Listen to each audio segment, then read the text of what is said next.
BBC প্রবাহে আপনাদের সবাইকে স্বাগত জানাচ্ছি। আমি শারমিন রমা। শুরুতেই দেখে নেব আজ কি থাকছে। চরমোনাই পীরের ইসলামী আন্দোলন সহ দুটি দলের সঙ্গে জামায়াতে ইসলামীর টানাপোড়েন তৈরি হওয়ায় অনিশ্চয়তার মুখে পড়েছে তাদের 11 দলীয় জোট। জোটের আগে নির্ধারিত একটি সংবাদ সম্মেলন বুধবার হওয়ার কথা থাকলেও সেটি স্থগিত করা হয়েছে। 12 ফেব্রুয়ারি নির্বাচনের জন্য আসন সমঝোতার এই জোট শেষ পর্যন্ত ভেঙে যাবে নাকি টিকে থাকবে এ নিয়ে চলছে নানা আলোচনা। কিন্তু কেন অনিশ্চয়তায় পড়ল জামায়াতের নেতৃত্বাধীন এই জোট, তাদের সংকট কোথায়, এ নিয়ে আজকের আলোচনা। সঙ্গে আছেন বিবিসি সাংবাদিক কাদির কল্লোল। কাদির, আপনাকে স্বাগত। আলোচনা শুরুর আগে বলে রাখি, বিবিসি বাংলার সর্বশেষ সংবাদ এবং বিশ্লেষণ জানতে চোখ রাখুন বিবিসি বাংলার ওয়েবসাইটে, যুক্ত থাকুন সোশ্যাল হ্যান্ডেলগুলোতে, সাবস্ক্রাইব করুন ইউটিউব চ্যানেল। কাদির, 11 দলীয় জোটের সংবাদ সম্মেলন বুধবার হওয়ার কথা থাকলেও শাসন সমঝোতার চূড়ান্ত অবস্থান তুলে ধরার কথা সেখানে বলা হয়েছিল, যদিও শেষ মুহূর্তে সেই সংবাদ সম্মেলন কেন স্থগিত করতে হলো? আসলে গত কিছুদিন ধরেই তারা আসন বন্টন বা আসন সমঝোতার প্রশ্নে এই জোটের দলগুলো আলোচনা করছিল। একটা পর্যায়ে গিয়ে বলা হয়েছিল তারা মোটামুটি একটা পর্যায়ে এসেছেন যে তারা চূড়ান্ত করে ফেলতে পারবেন, অনেক আসনে তাদের সমঝোতা হয়েছে। কিন্তু শেষ মুহূর্তে এসে তারা একটা সংবাদ সম্মেলনও ডেকেছিলেন বুধবার, যে সেই সংবাদ সম্মেলনে তারা তাদের চূড়ান্ত আসন সমঝোতার বিষয়টা তুলে ধরবেন। সেটা সম্ভব হয়নি, কারণ জোটের মধ্যে টানাপোড়েনটা বেড়েছে। আসন সমঝোতার প্রশ্নেই টানাপোড়েনটা বেড়েছে বলে এই দলগুলোর নেতাদের কেউ কেউ বলছেন, যেখানে মূলত জামায়াত ইসলামী, ইসলামী আন্দোলন এবং বাংলাদেশ খেলাফত মজলিস, এই তিনটি দলের মধ্যে আসন সমঝোতার ক্ষেত্রে একটা টানাপোড়েন তৈরি হয়েছে। জামায়াত ইসলামীর দিক থেকে যে আসনগুলোতে মানে ছাড় দেওয়া হচ্ছে বলা হচ্ছে, সেখানে মানে চরমোনাই পীর সৈয়দ রেজাউল করিমের নেতৃত্বাধীন যে দল ইসলামী আন্দোলন, তারা প্রথমে 100টি আসন চেয়েছিল। তারা সেখান থেকে কিছুটা ছাড় দিয়ে তারা 50টির মতো আসন চেয়েছিল। সেখানে তাদেরকে 35টি আসন দেওয়া হয়েছিল। 40টি আসন হলে হয়তো বা তাদের দিক থেকে এক ধরনের সমঝোতা হতো, সেই জায়গায় পৌঁছানোর একটা চেষ্টার কথা বলা হচ্ছিল। ইসলামী আন্দোলনের নেতারা বলছেন যে আসন সমঝোতার বিষয়ে তো রয়েছেই, সেখানে তাদের যে দ্বিতীয় শীর্ষ নেতা সৈয়দ মোহাম্মদ ফয়জুল করিম, তার যে আসন, তাদের যে মূল ভিত্তির যে জায়গা বরিশালের চরমোনাই ইউনিয়ন, সেখানেই জামায়াতের একজন প্রার্থী রাখা হয়েছে। এই বিষয়টা বড় টানাপোড়েন তৈরি করেছে। এছাড়া মামুনুল হকের নেতৃত্বাধীন যে বাংলাদেশ খেলাফত মজলিস, তাদের দিক থেকেও তারা 20 থেকে 25টা আসন তাদের দিক থেকে চাওয়া হচ্ছে। সেখানে তাদেরকে তার চেয়ে অনেক কম সংখ্যক আসন দেওয়ার কথা বলা হচ্ছে। এই সব মিলিয়ে দ্বন্দ্বটা বেড়েছে, যেটার প্রভাব শেষ মুহূর্তে পড়েছে এবং সংবাদ সম্মেলন স্থগিত করতে বাধ্য হয়েছে, মানে করা যায়নি। অর্থাৎ আসন ভাগাভাগির বিষয় টানাপোড়েনটা দাঁড়াচ্ছে। কিন্তু এই টানাপোড়েনটা, অর্থাৎ আসন ভাগাভাগির প্রশ্নে এই দলগুলো অনড় যাচ্ছে কেন? যেটা হচ্ছে যে মানে শুধু আসন ভাগাভাগির প্রশ্ন তো আছে, আরও কিছু তাদের মানে জটিলতা তৈরি হয়েছে, আরও কিছু বিষয়ে। তো আসন ভাগাভাগির জায়গাটাতে যেটা হচ্ছে যে এই দলগুলোর নেতারা বলছেন, যেমন ইসলামী আন্দোলনের যুগ্ম মহাসচিব, যিনি দলের মুখপাত্র হিসেবে কাজ করেন, গাজী আতাউর রহমান, তার সঙ্গে আমি কথা বলছিলাম। তিনি বলছেন যে আসন ভাগাভাগির জায়গাটাতে দেখা যাচ্ছে, বলা হচ্ছে যে জোট থেকে অন্য দলগুলোকে যে আসন, যে জায়গাগুলো ছেড়ে দেওয়া হচ্ছে, নির্বাচনী এলাকা ছেড়ে দেওয়া হচ্ছে, যে আসন ছেড়ে দেওয়া হচ্ছে, সেখানে তাদের অভিযোগ যে সেখানেও জামায়াত তাদের প্রার্থী রাখছে, প্রচারণা চালাচ্ছে। তো তারা মনে করছেন জামাত এক ধরনের দ্বৈত নীতি চালাচ্ছে কিনা, এই সন্দেহটা তাদের মধ্যে কাজ করছে। এক ধরনের অবিশ্বাস তৈরি হয়েছে।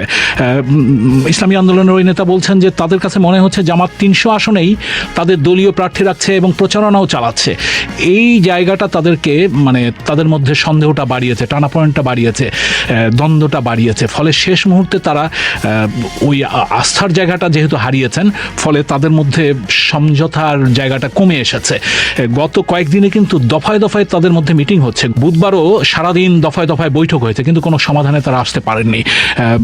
তারা যদিও বলছেন যে 2-1-এর মধ্যেই হয়তো বা সমাধানের চেষ্টা মানে হতে পারে বা সমাধান হতে পারে। সমস্যাটা কতটা গভীরে, অর্থাৎ কোন পর্যায়ের নেতারা এর সঙ্গে সম্পৃক্ত বা তাদের বক্তব্য থেকে কি জানা যাচ্ছে? যেটা হচ্ছে যে আসন সমঝোতাটাই একটা বড় বিষয়।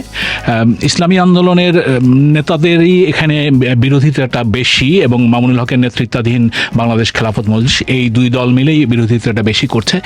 এই দুই দলের বক্তব্য যেটা, সেটা হচ্ছে যে মানে ইসলামী দলগুলোর ভোটের একটি বাক্স থাকবে নির্বাচনে, এই স্লোগান দিয়ে তারা 9 মাস আগে 8 দলীয় জোট, মানে 8টা দলকে নিয়ে, 8টা ইসলামী দলকে নিয়ে জোট করেছিলেন। সেখানে জামায়াত ইসলামী, ইসলামী আন্দোলন, বাংলাদেশ খেলাফত মজলিস, খেলাফত আন্দোলন, জমিয়তে উলামা ইসলামের একাংশ, এই ধরনের 8টি দল ছিল। পরে 3টি দল সেখানে যোগ হয়েছে।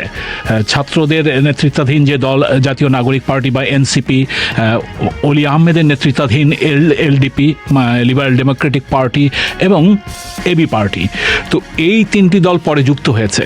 তো ইসলামী আন্দোলন এবং খেলাফত মজলিসের নেতাদের অভিযোগ হচ্ছে যে তারা চেয়েছিলেন যে ইসলামী দলগুলোর একটি মোর্চা, নির্বাচনী সমঝোতা, একটি জোট যেটি এক বাক্স নিয়ে ভোটে যাবে, সেখানে অন্য যে 3টি দলকে পরে যুক্ত করা হয়েছে এটি তারা জানতেন না, এটি অন্য দলগুলোর সাথে আলোচনা করা হয়নি। ইসলামী আন্দোলন বলছেন তাদের সাথে কোনোভাবেই আলোচনা করা হয়নি।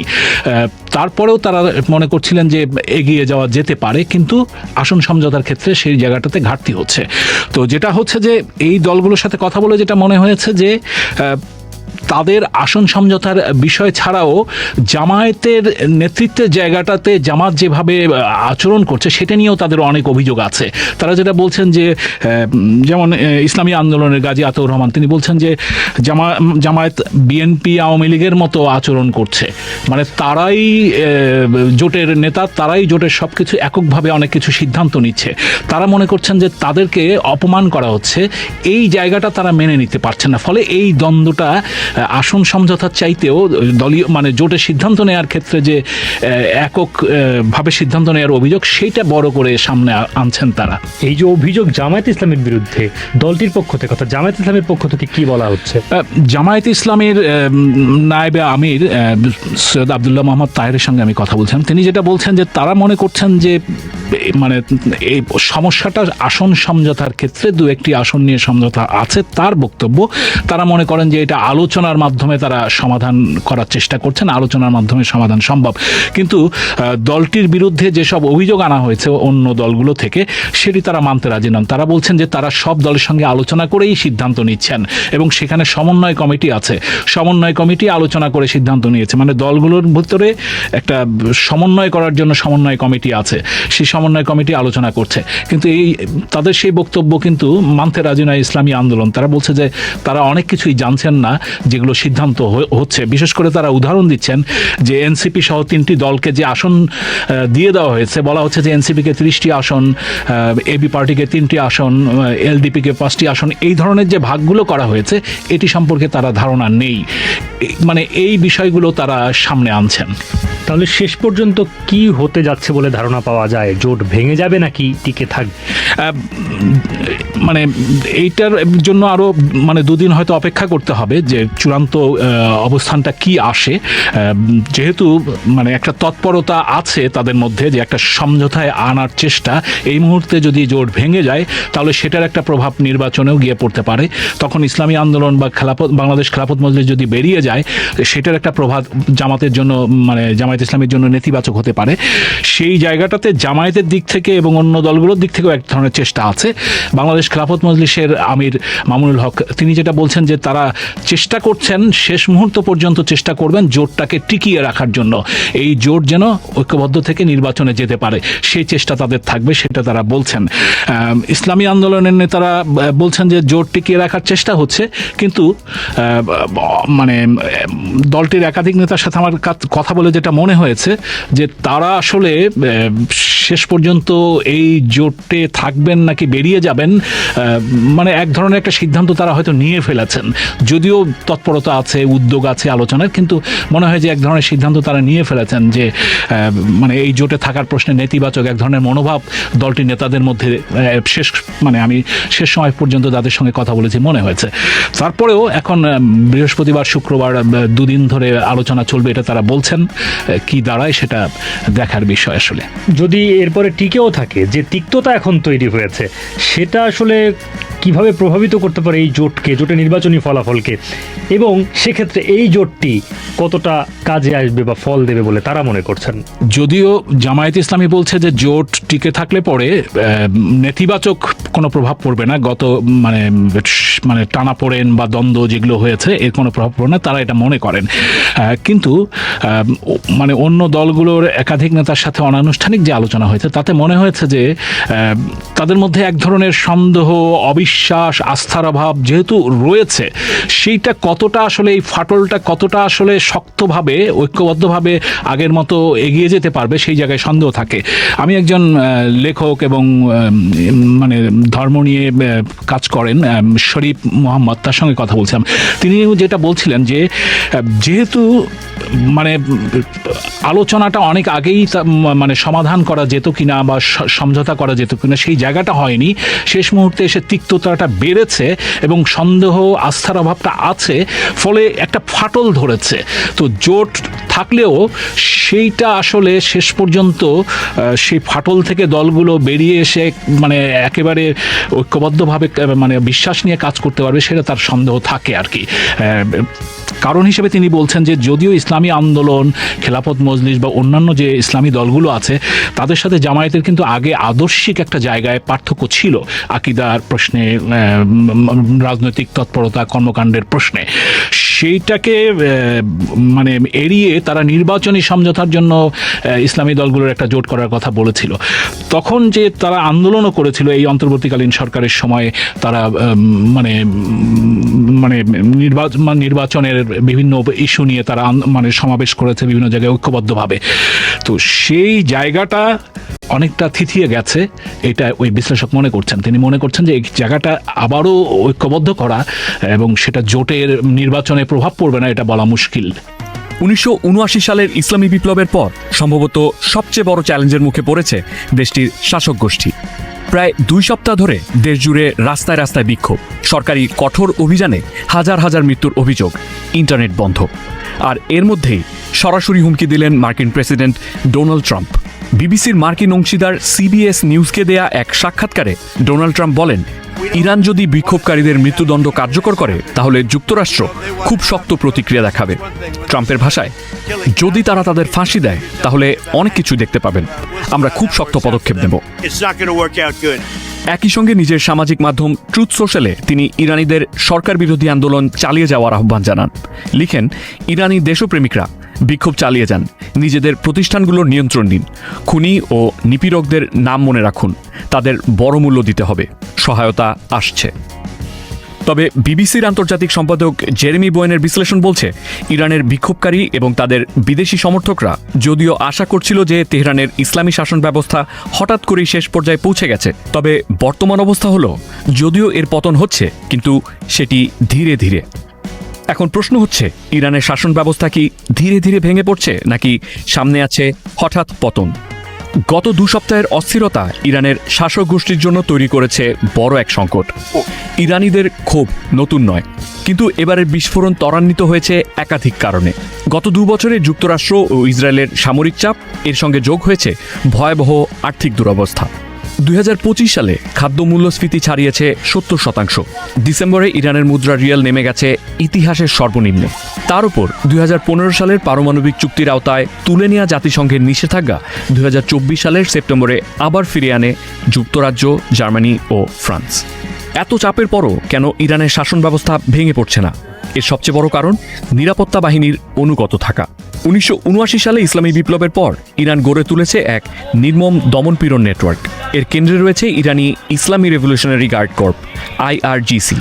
এই বাহিনী সরাসরি জবাবদিহি করে সর্বোচ্চ নেতা আয়াতুল্লাহ আলী খামেনির কাছে। প্রায় 1.5 লক্ষ সশস্ত্র সদস্য, অর্থনীতি, ক্ষমতা, আদর্শ সব মিলিয়ে এই ব্যবস্থাকে টিকিয়ে রাখার যথেষ্ট কারণ রয়েছে তাদের কাছে। গত 2 সপ্তাহে নিরাপত্তা বাহিনী নিজের দেশের নাগরিকের ওপর গুলি চালানোর নির্দেশও পালন করেছে। এই কাজে সামনের সারিতে ছিল IRGCর সহযোগী বাহিনী বাসিজ মিলিশিয়া। 2009 সালের মতোই রাবার লাঠি, মোটরসাইকেল স্কোয়াড আর পেছনে স্বয়ংক্রিয় অস্ত্রধারীরা। ফলাফল, বড় বড় বিক্ষোভ ধীরে ধীরে ভেঙে পড়ে ছোট ছোট দলে। তবে সন্ধ্যার পর বারান্দা আর ছাদ থেকে শোনা যায় প্রতিবাদের প্রার্থনা। রয়টার্স এক ইরানি নিরাপত্তা কর্মকর্তাকে উদ্ধৃত করে মৃত্যুর সংখ্যা প্রায় 2000 বললেও বিবিসির মার্কিন অংশীদার সিবিএস বলছে এই সংখ্যা 12,000 পর্যন্ত হতে পারে। কিছু সূত্র বলছে এটি 20,000ও ছুঁতে পারে, তবে নিশ্চিত করে বলা কঠিন, কারণ ইরানের ভেতরে আন্তর্জাতিক গণমাধ্যমের স্বাধীন প্রবেশাধিকার নেই। আপাত দৃষ্টিতে পরিস্থিতি কিছুটা স্বাভাবিক অবস্থায় ফিরে আসার অর্থ এই নয় যে সর্বোচ্চ নেতা কিংবা তার সহযোগীরা নিশ্চিন্তে থাকতে বা আরাম করতে পারবেন। মার্কিন প্রেসিডেন্ট ডোনাল্ড ট্রাম্প এখনও পদক্ষেপ নেওয়ার হুমকি দিচ্ছেন। বর্তমান শাসন ব্যবস্থার পতন চাওয়া লক্ষ লক্ষ ইরানীয় অবশ্যই বিরক্তি এবং ক্রোধে চলছে। জেরেমি বোয়েনের মতে, তেহরানের সরকার এবং সর্বোচ্চ নেতা যে চাপের সম্মুখীন হচ্ছেন সেটি থেকে তারা কিছুটা মুক্তি পাওয়ার উপায় খুঁজছেন বলে মনে হচ্ছে। দেশের সরকার তাদের বক্তব্যে যেমন প্রতিবাদ করছে, তেমনি মার্কিন যুক্তরাষ্ট্রের সাথে পুনরায় আলোচনা শুরুর প্রস্তাবও দিচ্ছেন। এই পরিস্থিতিতে যুক্তরাষ্ট্রের প্রেসিডেন্ট ডোনাল্ড ট্রাম্প বলেছেন, ইরানের সঙ্গে ব্যবসা করা দেশগুলোর পণ্যের উপর 25% শুল্ক আরোপ করা হবে। এদিকে ইউরোপের বিভিন্ন দেশ নিজ নিজ দেশের ইরানি রাষ্ট্রদূতদের তলব করছে। যুক্তরাজ্যের পররাষ্ট্রমন্ত্রী বলেছেন, গত 13 বছরের মধ্যে ইরানের বিক্ষোভ দমন ছিল সবচেয়ে নিষ্ঠুর ও রক্তাক্ত। হোয়াইট হাউস জানিয়েছে, বিমান হামলা সহ সামরিক পদক্ষেপও টেবিলে রয়েছে। অন্যদিকে রাশিয়া এই হুমকির কড়া সমালোচনা করেছে। তাদের মুখপাত্র মারিয়া জাকারোভা বলেছেন, ইরানের পরিস্থিতিকে হামলার অজুহাত বানানো পুরোপুরি অগ্রহণযোগ্য। কাতার সতর্ক করে বলেছে, মার্কিন ইরান সংঘর্ষের যে কোনো তীব্রতা পুরো অঞ্চলের জন্য বিপজ্জনক হবে। ইরানের বাইরেও প্রতিবাদ আরও দৃশ্যমান হচ্ছে। মাদ্রিদে ইরানি দূতাবাসে ইসলামিক প্রজাতন্ত্রের পতাকা নামিয়ে স্থাপন করা হয় সিংহ ও সূর্যের পতাকা। একই ঘটনা ঘটেছে লন্ডন ও ক্যানবেরাতেও।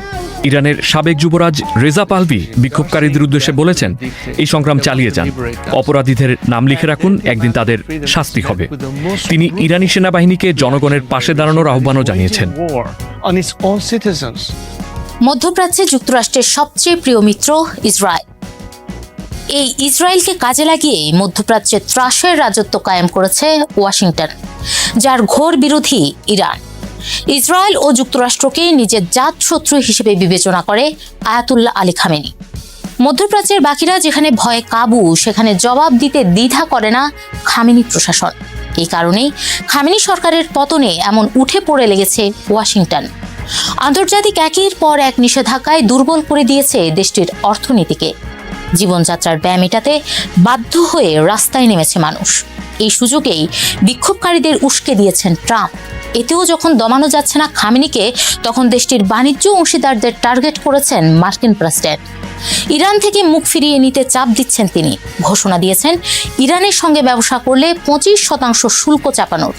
কিন্তু প্রশ্ন হলো, আসলেই কি ইরানের সঙ্গে ব্যবসা করলে শুল্কারোপ করবেন ট্রাম্প, নাকি এটা কেবলই ফাঁকা বলি?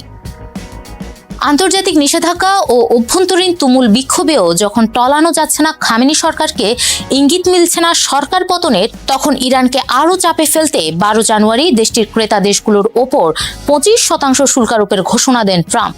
ট্রুথ সোশ্যালে ট্রাম্প বলেন, কোনো দেশ যদি ইরানের সঙ্গে ব্যবসা করে, তাহলে যুক্তরাষ্ট্রের সঙ্গে তাদের সব ধরনের ব্যবসার উপর 25% শুল্ক দিতে হবে। আজ থেকেই এই আদেশ চূড়ান্তভাবে কার্যকর হবে। তবে কিভাবে এই শুল্ক কার্যকর করা হবে, কাদের উপর এটি প্রয়োগ করা হবে, সেই ব্যাপারে কোনো ব্যাখ্যা দেননি ট্রাম্প। বহু বছর আগেই ইরানকে আন্তর্জাতিকভাবে একঘরে করে তোলার চেষ্টা করছে ওয়াশিংটন।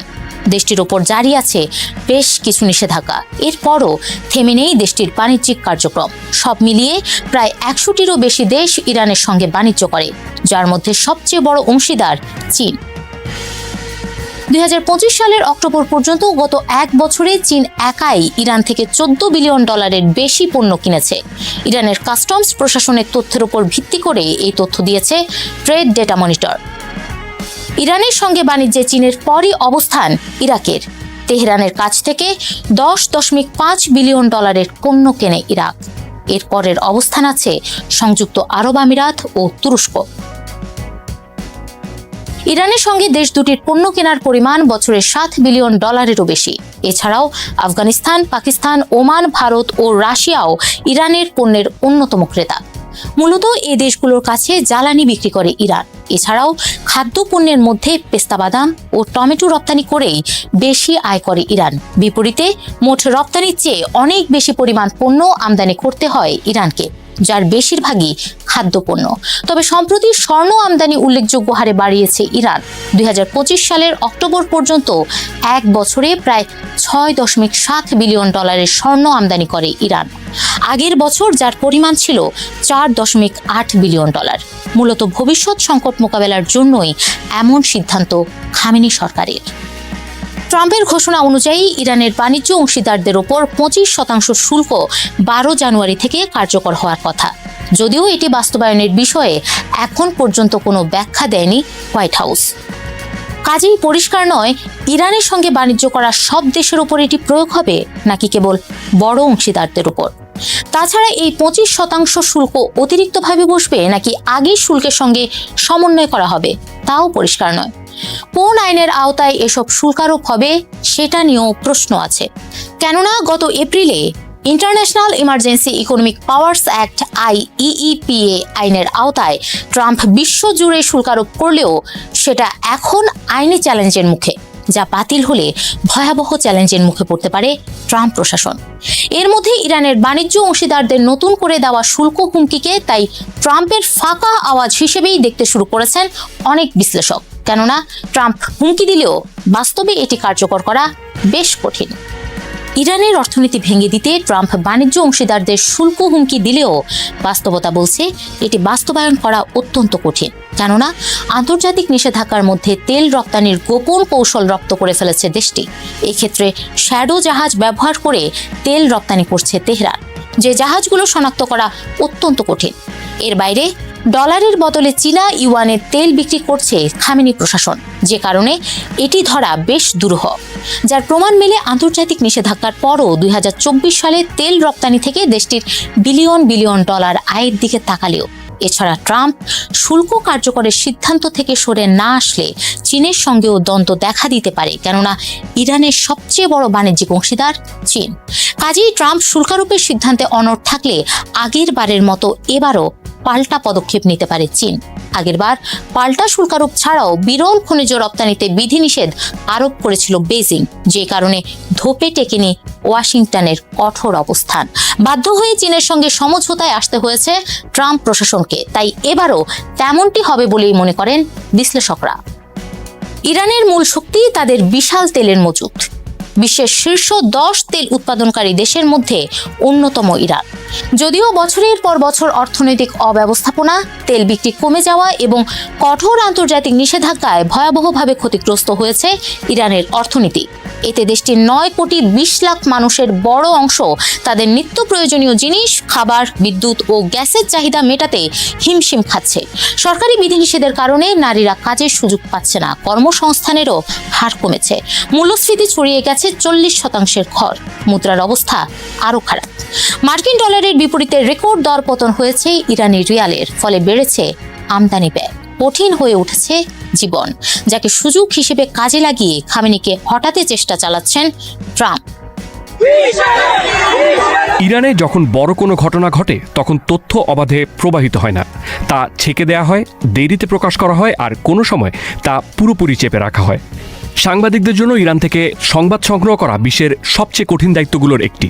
এখানে সংবাদ মাধ্যমের স্বাধীনতা দীর্ঘদিন ধরেই তালিকার একদম নিচের দিকে। 2024 সালে রিপোর্টার্স উইদাউট বর্ডার্স ইরানকে অত্যন্ত গুরুতর শ্রেণীতে রেখেছে। 180টি দেশের মধ্যে এর অবস্থান ছিল 176তম। সংস্থাটি জানায় 2025 সালে পরিস্থিতি আরও খারাপ হয়েছে। দেশের সব অভ্যন্তরীণ সম্প্রচার নিয়ন্ত্রিত হয় রাষ্ট্রীয় Islamic Republic of Iran Broadcasting IRIBর মাধ্যমে, যার প্রধানকে সরাসরি নিয়োগ দেন আয়াতুল্লাহ আলী খামেনি। স্বাধীন সংবাদপত্র থাকলেও সেগুলো কঠোর সেন্সরশিপের মাধ্যমে কাজ করে। সীমিত সংখ্যক বিদেশি সংবাদ মাধ্যমকে কঠোর নিয়ন্ত্রণে এবং নিরাপত্তা যাচাইয়ের সাপেক্ষে ভিসায় কাজের অনুমতি দেওয়া হয়। অনেক সংবাদ মাধ্যমকে দূর থেকে প্রতিবেদন করতে হয়, কারণ প্রবেশাধিকার সীমিত, ওয়েবসাইট ব্লক করা থাকে এবং স্যাটেলাইট সিগন্যাল প্রায় জ্যাম করা হয়। বিবিসির পার্সিয়ান ওয়েবসাইটটি 2006 সাল থেকে ইরানে ব্লক করে রাখা হয়েছে। ইরান নিয়ে প্রতিবেদন করা শুধু একটি লজিস্টিক্যাল চ্যালেঞ্জ নয়, এর সঙ্গে গুরুতর ব্যক্তিগত ঝুঁকিও জড়িত। সাংবাদিকরা হয়রানি, ইচ্ছামতো গ্রেফতার, ভ্রমণে নিষেধাজ্ঞার মুখে পড়েছেন, কোনো কোনো ক্ষেত্রে বেত্রাঘাতের সাজা, জরিমানা এবং অনলাইনে মৃত্যুর হুমকিও দেওয়া হয়েছে। 2022 সালের মাসা আমিনি আন্দোলনের পর ডজনখানেক সাংবাদিক আটক হন, যাদের অনেকেই নারী। এছাড়াও অনেকের বিরুদ্ধে আইনি ব্যবস্থাও নেওয়া হয়েছে। এই নিপীড়ন অনেক সময় সীমান্ত পেরিয়ে যায়। 2024 সালের মার্চে লন্ডনে ইরান ইন্টারন্যাশনালের এক সাংবাদিককে ছুরিকাঘাত করা হয়। পরে জাতিসংঘ এটিকে আন্তঃরাষ্ট্রীয় নিপীড়নের একটি ধারাবাহিক অংশ হিসেবে নিন্দা জানায়।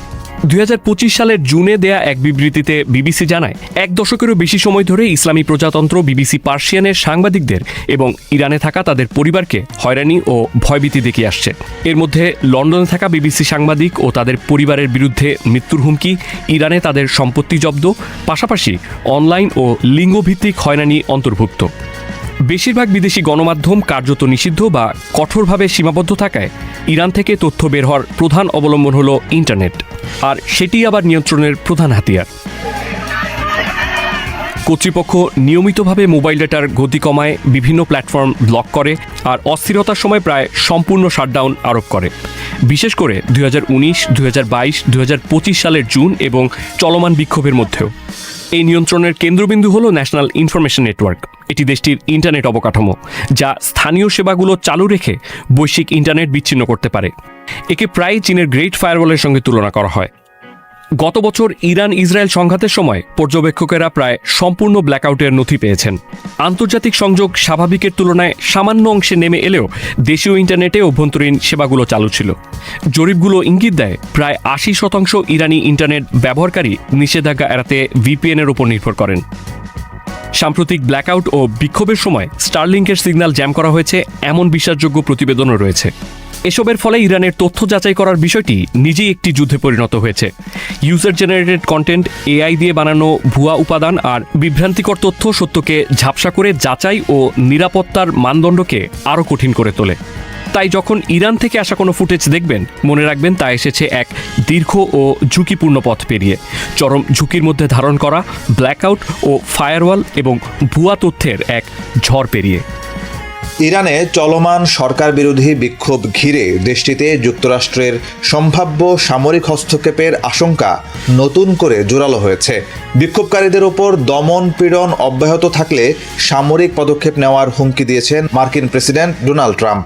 এরই মধ্যে কাতারে অবস্থিত যুক্তরাষ্ট্রের সবচেয়ে বড় সামরিক ঘাঁটি আল উদেইদ থেকে কিছু কর্মীকে সরে যেতে বলা হয়েছে, যা পরিস্থিতিকে আরও উত্তপ্ত করে তুলেছে। গত বছরের ডিসেম্বরের শেষ দিকে ইরানে অর্থনৈতিক সংকটের প্রতিবাদে শুরু হওয়া আন্দোলন ধীরে ধীরে দেশটির ধর্মীয় নেতৃত্বের বিরুদ্ধে গণ আন্দোলনে রূপ নেয়। এমন প্রেক্ষাপটে ট্রাম্প সামাজিক যোগাযোগ মাধ্যমে বিক্ষোভকারীদের উদ্দেশ্যে সাহায্য আসছে মন্তব্য করার পর যুক্তরাষ্ট্রের সামরিক পদক্ষেপ নিয়ে ব্যাপক আলোচনা শুরু হয়। বর্তমানে মধ্যপ্রাচ্যের অন্তত 19টি স্থানে যুক্তরাষ্ট্রের স্থায়ী ও অস্থায়ী সামরিক ঘাঁটি রয়েছে। এর মধ্যে বাহরাইন, কুয়েত, কাতার, সৌদি আরব ও সংযুক্ত আরব আমিরাতে রয়েছে গুরুত্বপূর্ণ স্থায়ী ঘাঁটি।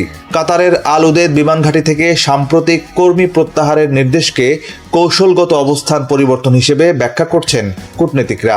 এই ঘাঁটিতেই প্রায় 10,000 মার্কিন সেনা অবস্থান করেন। বিশেষজ্ঞদের মতে ট্রাম্প স্বল্পমেয়াদী ও সীমিত ঝুঁকির অভিযানে আগ্রহী। অতীতে ইরানের শীর্ষ সামরিক নেতা কাসেম সোলেইমানিকে ড্রোন হামলায় হত্যা এবং ভেনেজুয়েলা থেকে নিকোলাস মাদুরোকে তুলে নেওয়ার উদাহরণ টেনে এই ধরনের টার্গেটেড অপারেশনের সম্ভাবনার কথা বলা হচ্ছে। এমনকি ট্রাম্প নিজেই একাধিকবার ইরানের সর্বোচ্চ নেতা আয়াতুল্লাহ আলী খামেনির অবস্থান সম্পর্কে জানার ইঙ্গিত দিয়েছেন। তবে বিশ্লেষকদের মতে ইরানে যুক্তরাষ্ট্রের পূর্ণাঙ্গ স্থল অভিযান প্রায় অসম্ভব। এটি ব্যয়বহুল ও দীর্ঘমেয়াদী হবে, যা ট্রাম্পের নীতির সঙ্গে সাংঘর্ষিক। আফগানিস্তান ও ইরাকের অভিজ্ঞতা থেকে শিক্ষা নিয়ে যুক্তরাষ্ট্র ইরানে সেনা পাঠিয়ে শাসন ব্যবস্থা পরিবর্তনের পথে যাবে না বলেই মনে করছেন আন্তর্জাতিক সম্পর্ক বিশেষজ্ঞরা। বিশ্লেষকদের ধারণা, যুক্তরাষ্ট্র সীমিত আকারে বিমান হামলা, ড্রোন স্ট্রাইক ও নির্দিষ্ট নেতৃত্বকে লক্ষ্য করে অভিযান চালাতে পারে। এর উদ্দেশ্য হতে পারে ইরানের নেতৃত্বকে চাপে ফেলে পরমাণু ও ক্ষেপণাস্ত্র কর্মসূচি নিয়ে নতুন সিদ্ধান্তে বাধ্য করা।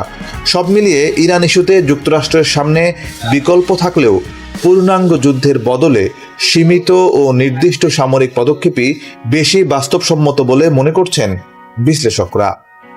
গ্রিনল্যান্ড দখল নিয়ে মার্কিন প্রেসিডেন্ট ডোনাল্ড ট্রাম্পের প্রকাশ্য আগ্রহ ও হুমকির মুখে যুক্তরাষ্ট্রের সঙ্গে সরাসরি আলোচনায় বসতে যাচ্ছে গ্রিনল্যান্ড ও ডেনমার্ক। গ্রিনল্যান্ডের পররাষ্ট্রমন্ত্রী ভিভিয়ান মোর্সফল্ট এবং ডেনমার্কের পররাষ্ট্রমন্ত্রী লার্স লোকে রাসমুসেন হোয়াইট হাউসে মার্কিন ভাইস প্রেসিডেন্ট জেডি ভ্যান্স ও পররাষ্ট্রমন্ত্রী মার্কো রুবিওর সঙ্গে আলোচনায় অংশ নেবেন বলে ধারণা করা হচ্ছে। এই বৈঠকটি এমন এক সময়ে হচ্ছে যখন গ্রিনল্যান্ডের প্রধানমন্ত্রী জেন্স ফ্রেডেরিক নিলসেন ও ডেনমার্কের প্রধানমন্ত্রী মেটে ফ্রেডেরিকসেন প্রকাশ্যে ট্রাম্পের দখল সংক্রান্ত হুমকির বিরুদ্ধে ঐক্যবদ্ধ অবস্থান তুলে ধরেছেন। 13 জানুয়ারি কোপেনহেগেনে এক যৌথ সংবাদ সম্মেলনে গ্রিনল্যান্ডের প্রধানমন্ত্রী জেন্স ফ্রেডেরিক নিলসেন বলেন, যদি কখনো যুক্তরাষ্ট্র ও ডেনমার্কের মধ্যে একটি বেছে নেওয়ার প্রশ্ন আসে তাহলে আমরা ডেনমার্ককেই বেছে নেব। ডেনমার্কের প্রধানমন্ত্রী মেটে ফ্রেডেরিকসেন বলেন, যুক্তরাষ্ট্রের মতো নিকটতম মিত্রের কাছ থেকে এমন চাপকে সম্পূর্ণ অগ্রহণযোগ্য বলা আমাদের জন্য সহজ নয়, তবে আমাদের সামনে আরও কঠিন পরিস্থিতি অপেক্ষা করছে। মার্কিন প্রেসিডেন্ট ডোনাল্ড ট্রাম্প দীর্ঘদিন ধরেই গ্রিনল্যান্ডকে যুক্তরাষ্ট্রের অংশ করার আগ্রহ প্রকাশ করে আসছেন। গত 3 জানুয়ারি ভেনেজুয়েলায় মার্কিন সামরিক অভিযানের পর তিনি আবারও খনিজ সমৃদ্ধ ও বিশাল এই আর্কটিক দ্বীপটির প্রতি আগ্রহ জোরালোভাবে প্রকাশ করেন। ট্রাম্পের দাবি, ইউরোপ ও উত্তর আমেরিকার মাঝখানে কৌশলগতভাবে অবস্থিত গ্রিনল্যান্ড জাতীয় নিরাপত্তার দৃষ্টিকোণ থেকে অত্যন্ত গুরুত্বপূর্ণ। সাম্প্রতিক সময়ে এয়ারফোর্স ওয়ানের সাংবাদিকদের সঙ্গে আলাপকালে ট্রাম্প বলেন, যুক্তরাষ্ট্র যে কোনো উপায়ে গ্রিনল্যান্ডের নিয়ন্ত্রণ নেবে, এমনকি এতে ন্যাটো জোটের ভেতরে সম্পর্কের ওপর চাপ তৈরি হলেও। ট্রাম্পের এই মন্তব্য ডেনমার্কে গভীর উদ্বেগ সৃষ্টি করেছে, কারণ গ্রিনল্যান্ডের প্রতিরক্ষার দায়িত্ব ডেনমার্কের ওপর। এই বিষয়ে ফ্রেডেরিকসেন সতর্ক করে বলেন, যুক্তরাষ্ট্র যদি গ্রিনল্যান্ডে হামলা চালায় তাহলে তার ন্যাটো জোটের শেষ সূচনা হতে পারে। ওয়াশিংটন ভিত্তিক থিঙ্ক ট্যাঙ্ক জার্মান মার্শাল ফান্ডের বিশিষ্ট ফেলো ইয়ান লেসার বলেন, এই আলোচনাটি খুবই ঝুঁকিপূর্ণ। কূটনৈতিকভাবে সমস্যার সমাধান না হলে শুধু ন্যাটোর ঐক্যই নয়, জোটটির ভবিষ্যতও বিপদের মুখে পড়তে পারে। তিনি আরো বলেন, বৈঠকে সংকট সমাধানের সম্ভাব্য পথ নিয়ে আলোচনা হতে পারে।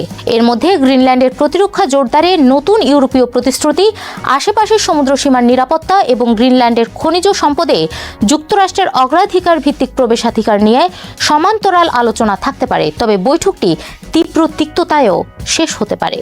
হোয়াইট হাউসে যুক্তরাষ্ট্র ও ইউরোপীয় নেতাদের মধ্যে প্রকাশ্য বিরোধের আশঙ্কা অনেককে মনে করিয়ে দিচ্ছে গত বছরের ফেব্রুয়ারির সেই আলোচিত বৈঠকের কথা।